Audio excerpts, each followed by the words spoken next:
The late afternoon sun spilled across the dying town of Brimstone, its light bending through the dust that hung in the air like a memory that wouldn't fade. And Luke Ransom, a solitary rancher with a past he didn't speak of, rode slowly down its main street, the hooves of his buckskin gelding drumming against the cracked dirt road as his eyes scanned the quiet store fronts, the sagging saloon, and the warped boards of the general store that looked like they'd been holding each other up for decades. Luke had been on the trail for 7 days, moving cattle across the southern range, and had stopped here only because the wind carried the faint scent of smoke. Not campfire smoke, but something heavier, darker, like trouble. And trouble had a way of pulling him in. He reined up in front of the saloon, the sign above the door swinging on a single chain, its paint worn to ghostly letters, and before his boot even touched the ground, he noticed her, a young woman standing half in shadow at the saloon's open doorway, her dress torn at the shoulder, her hair tangled and falling into her face, her lips pale and cracked, and her eyes, sharp but trembling, locked on him like she'd been waiting for someone, anyone, to notice. When he stepped closer, she pressed her back against the doorframe as if bracing herself against some unseen force and whispered, "Get out, before they come back."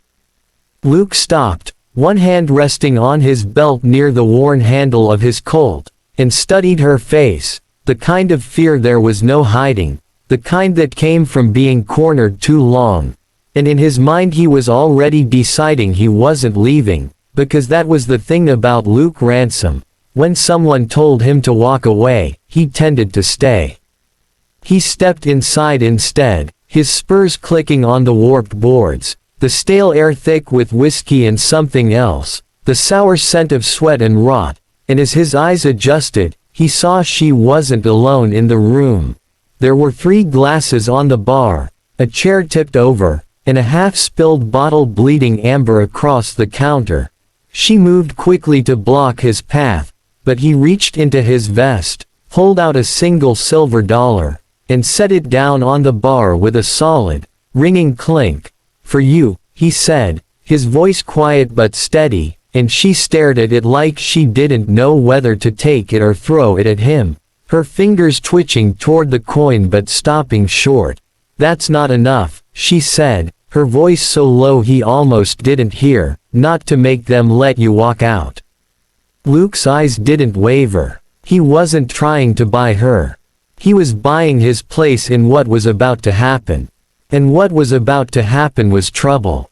Without looking away from her, he reached down and pulled the hunting knife from his belt, the steel catching the fading sunlight in a cold, sharp gleam.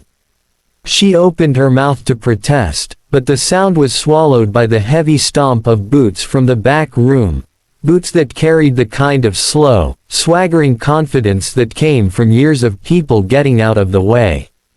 3 men emerged, the kind you could spot as trouble from 100 yards. The first tall and broad with a scar pulling his mouth into a permanent half-smile, the second wiry with eyes that darted like a snake's, and the third thick-necked and dull, his fists clenched even before he spoke. "Well, look what wandered in," the scarred one said, tilting his head toward the woman without looking at her, "and look what thinks he can stay." Luke didn't answer, just shifted his stance so the knife hung loose but ready in his right hand. The wiry one stepped forward, chuckling, "Dollar says you're dead before the bottle runs dry." Luke's voice was calm, too calm. "Then I reckon I just paid for my funeral." Scarface laughed, but the sound was ugly. "We'll even dig the hole for free." They moved toward him, spreading out, the dull one circling to Luke's left. Luke took a single step back, and in that heartbeat, the room shrank to the sound of breathing and the weight of steel in his hand.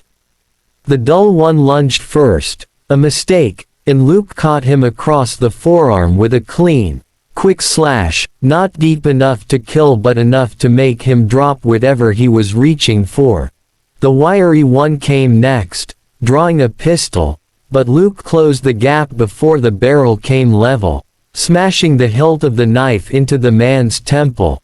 Scarface drew his own gun, but Luke dropped low, driving his shoulder into the man's gut and sending them both crashing into the bar, the silver dollar spinning off the counter and ringing against the floor before settling. The fight was fast and dirty, over in less than 30 seconds, and when it was done, the three men were stumbling back toward the rear door, Scarface holding his ribs, the wiry one cursing, and the dull one bleeding on the floorboards. Luke didn't chase them, not yet. He turned to the woman, who stood frozen, eyes wide, breath coming fast. "Why?" she asked, the single word heavy with all the questions she didn't have the courage to speak. Luke slid the knife back into its sheath, stooped to pick up the silver dollar, and pressed it into her palm. "Because a dollar's worth more than fear, if you spend it right," he said. That night, he learned her name was Clara, and that those three weren't just drunks, they were part of the Red Jack gang, the men who ran Brimstone like their own private kingdom, squeezing money out of every store, every rancher, every soul who dared to call this place home. They'd taken over the saloon months ago, and Clara, who had no family left and nowhere to run, had been working under their control ever since. Luke stayed in town that night, sleeping in the corner booth of the saloon with his hat over his eyes, knowing full well the gang would come back, but that was the point.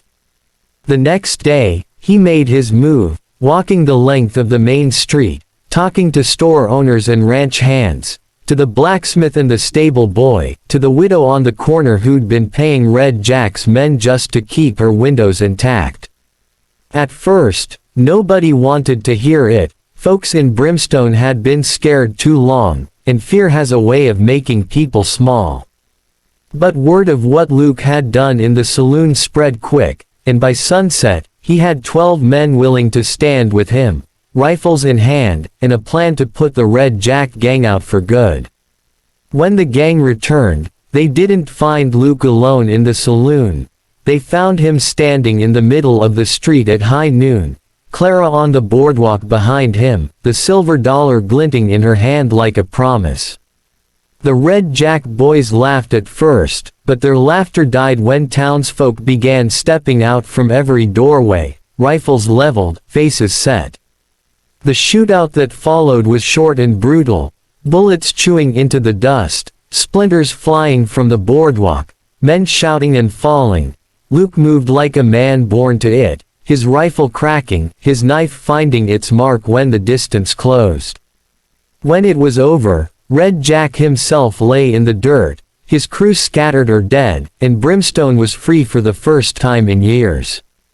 Clara walked to Luke, holding out the silver dollar. "Guess you did spend it right," she said with a smile that was more tired than happy but real all the same. Luke looked around at the street, at the faces that were no longer bowed but lifted, and shook his head. "Keep it," he told her.